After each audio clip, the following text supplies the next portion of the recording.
எப்படி இருக்கப்பா சரவணா? எனக்கு என்ன மாமா, நான் நல்லா தான் இருக்கேன். அண்ணே, நீ அப்படித்தான் சொல்லுவ. ஆனா எங்களுக்கு தெரியாதா நீ எப்படி இருக்கன்னு? மாப்பிள வருத்தப்படாதப்பா, எல்லாம் சரியாயிடும்.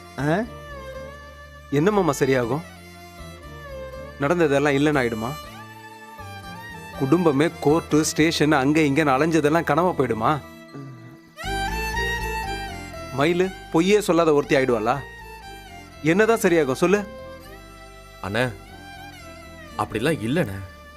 என் வாழ்க்கையில எதிர்பார்க்காத நிறைய விஷயங்கள் நடந்துருச்சுடா. என் மனசுல கோவம், ஆத்திரம், ஏமாற்றம்னு நிறைய நடந்துருச்சு. காலம் எல்லாத்தையும் சரி பண்ணுன்னு சொல்லுவாங்க. என் வாழ்க்கையில் அப்படி ஏதாவது நடக்குதான்னு பார்ப்போம். இல்லைன்னா குடும்பத்தை யோசிச்சு எல்லாத்தையும் நான் மறக்க பார்க்குறேன்.